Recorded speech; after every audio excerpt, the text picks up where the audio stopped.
Good morning. So today we're going to talk about creating a village project, a town project. It could be a land grant study. It could be a specific census. Let's just say 1880 census of a town that your ancestors may have lived in or created, that type of thing. So let's get started. Um, So why would you want to do a village study, a town study? Perhaps it's a historical district. It could even be situated within a larger city. Um, Specifically, Albuquerque has a number of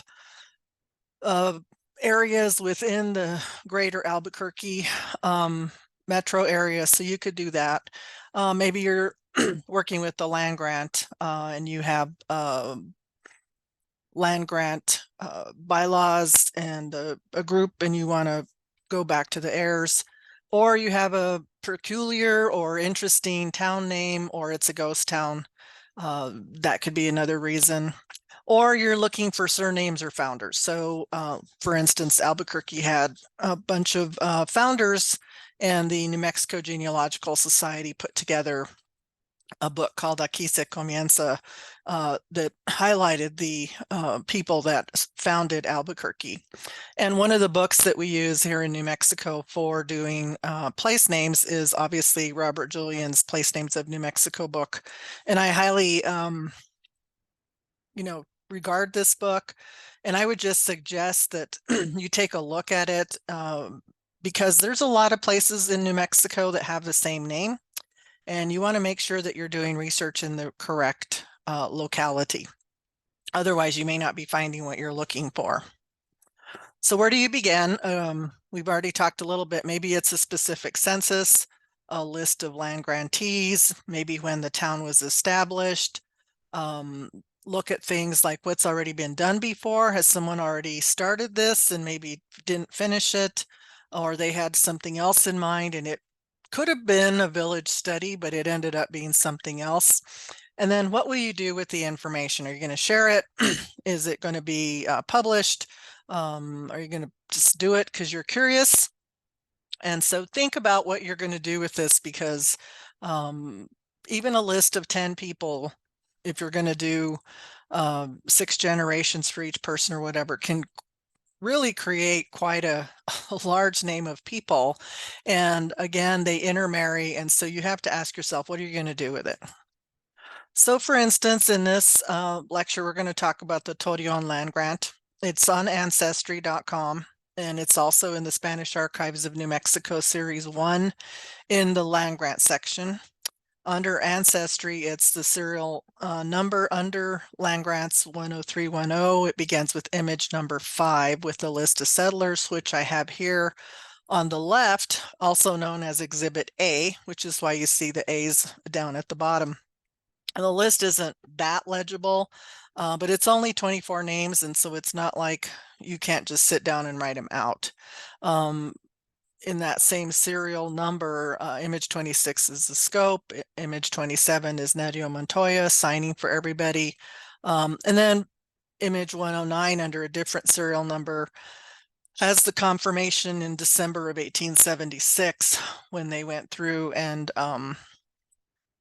reconfirmed the land grant basically at that point. So, you're going to have several lists. If you're doing a land grant study, you're going to have maybe the original list of settlers.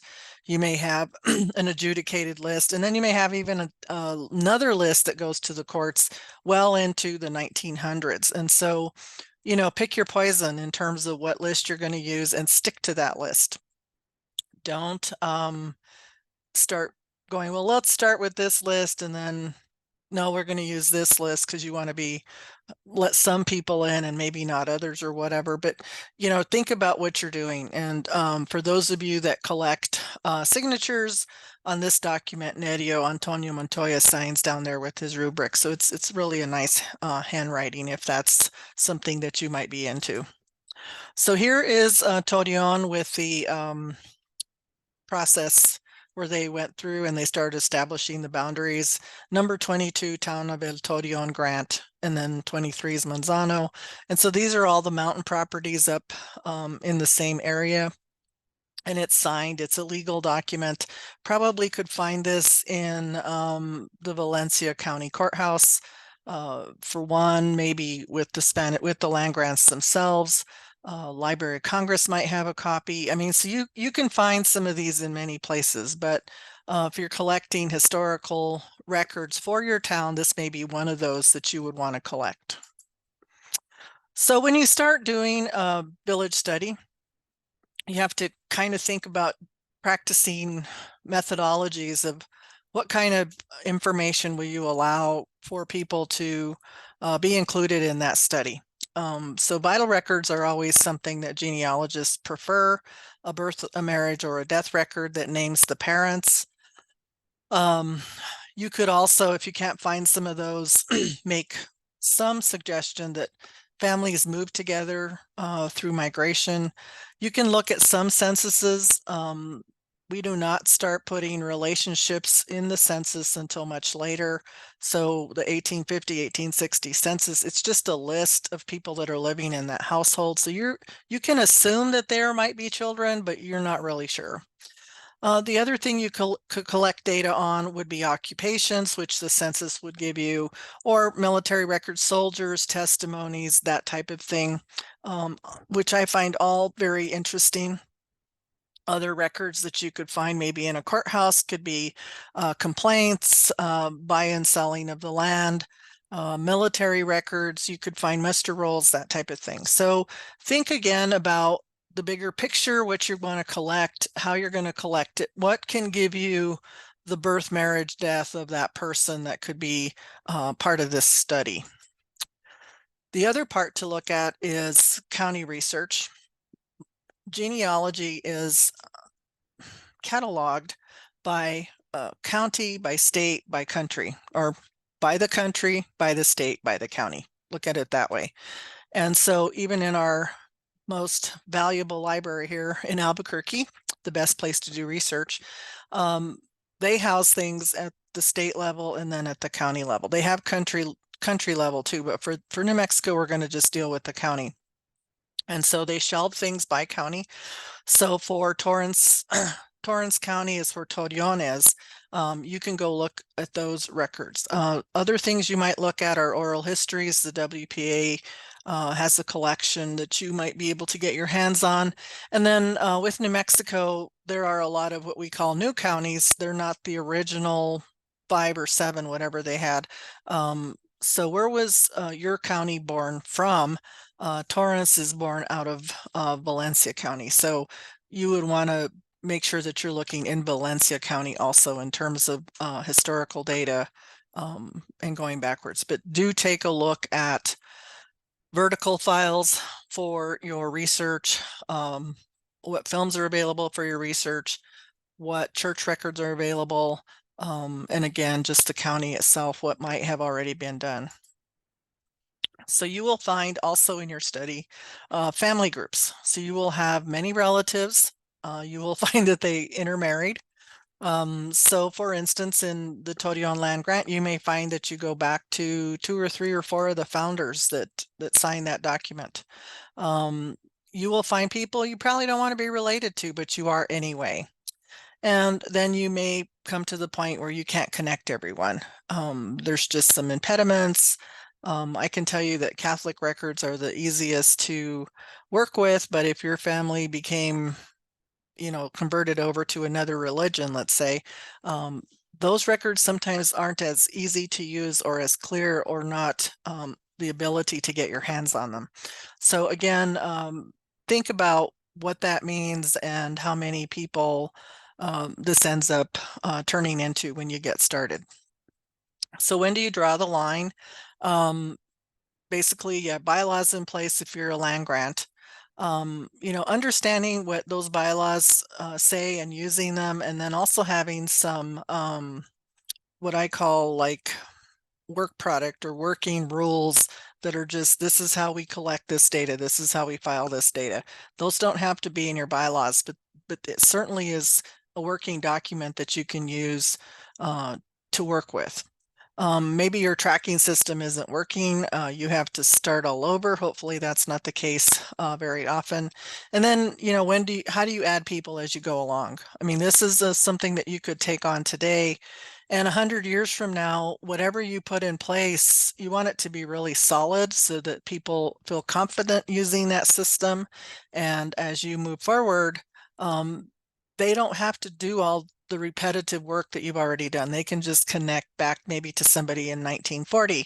And so this is a way that you need to really figure out, you know, where do we start? Where do we end? What are we accepting? What are we not accepting?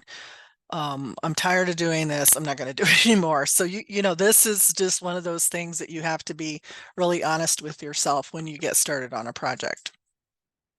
One of the things I wanted to just bring up, and this is always something that happens with almost every project, every article, books, that type of thing, is the spelling variants. And I'm going to pick on the Valdez people here. So let's just say that you're collecting data on Valdez and you have people that are working with you and you are putting them in alphabetized order.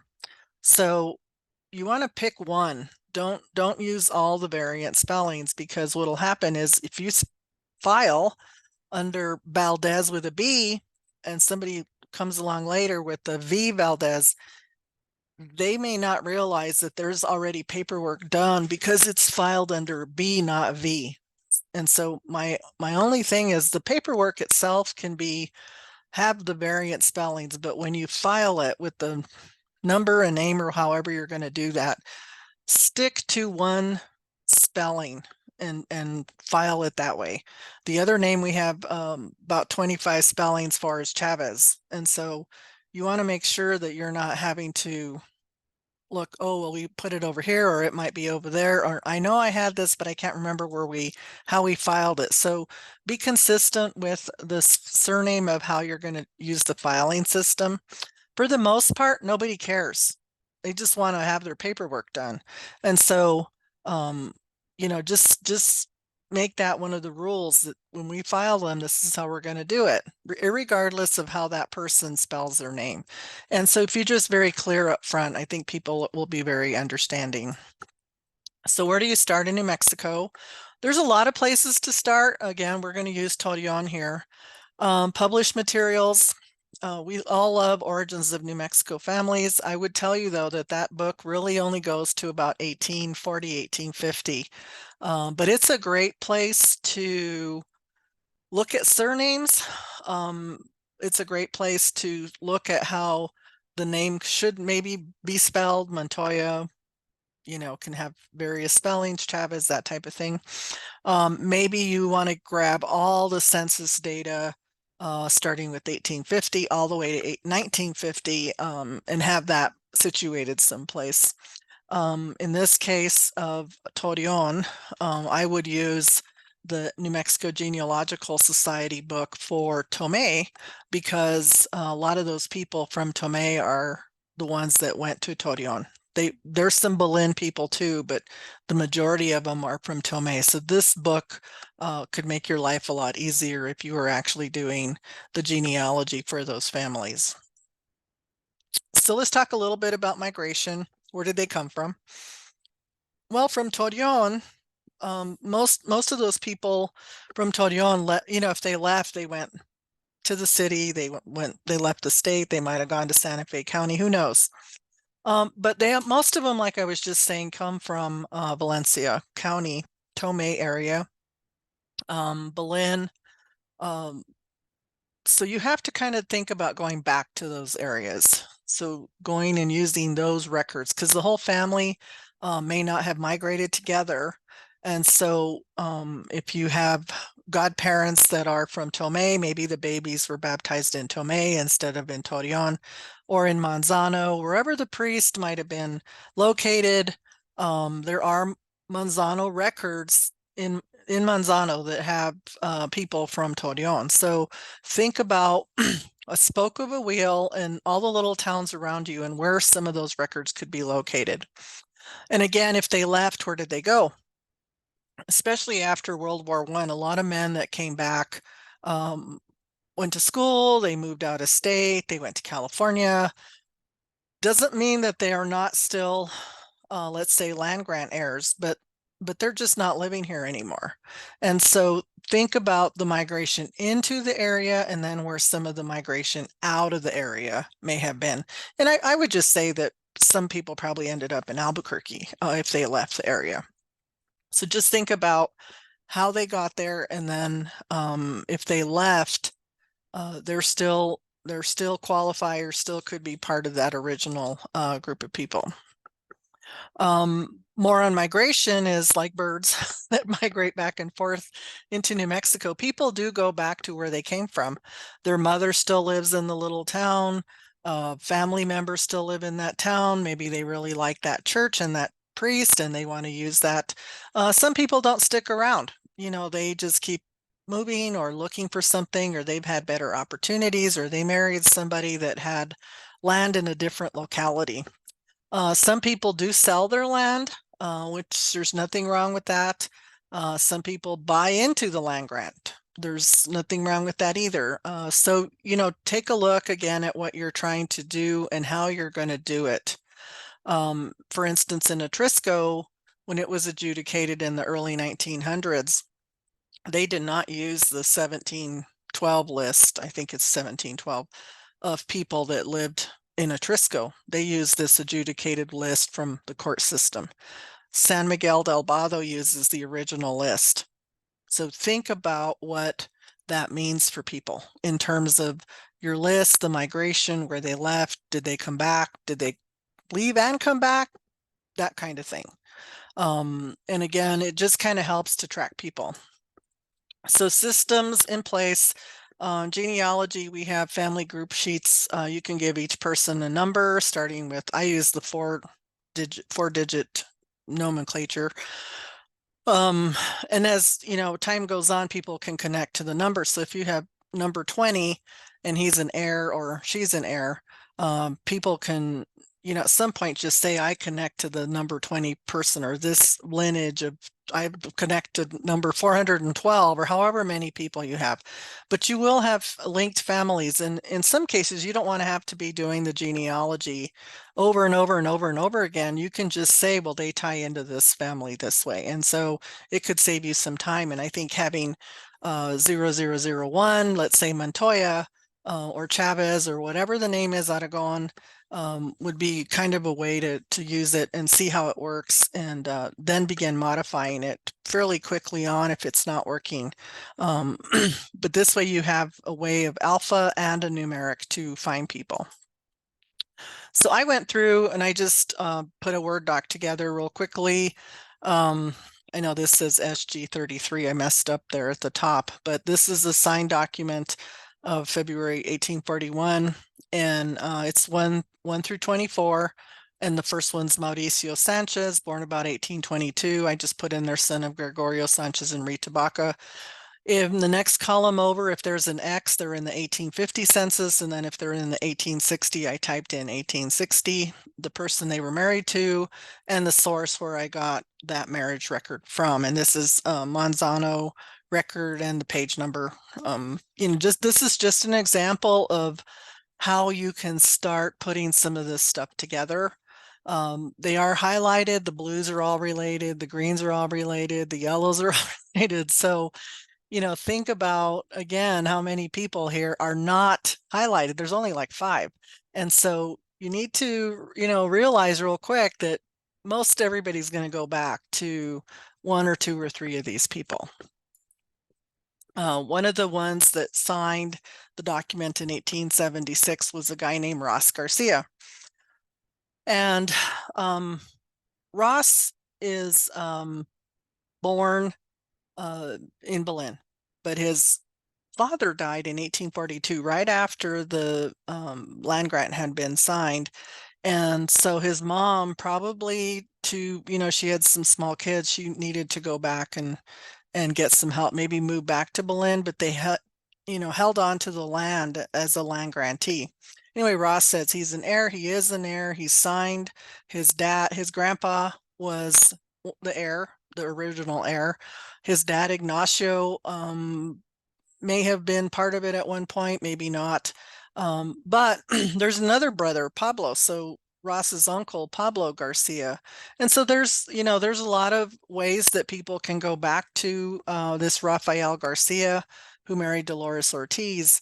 But again, Ross is the one that either stayed there or signed, he signed the paper. And you just have to keep looking. I mean, don't give up. There is a way. Make sure you put birth dates in there. You make sure you put in if they died, because dead people cannot sign documents. And so there are just things that you need to think about when you're putting your information together. So another thing that would be helpful as you go along is create a bibliography of materials that you've used. For instance, we looked at that Tome baptism book that New Mexico Genealogical Society created. That would be a great book bibliography. So if you have people that come along and say, well, I've never really done research before, I don't really know what to do, this would be something that you could hand to them and say, well, here's a list of books or a list of things you can look at that might be helpful. Some things can be purchased. The New Mexico Genealogical Society books are available on Amazon. Some things cannot. So, pick what you need, but I would still create a bibliography. Look at other people's research, if you have to, as I put on here, beg, borrow, or never use. Some stuff is not published anymore, so there may only be one copy available at the library.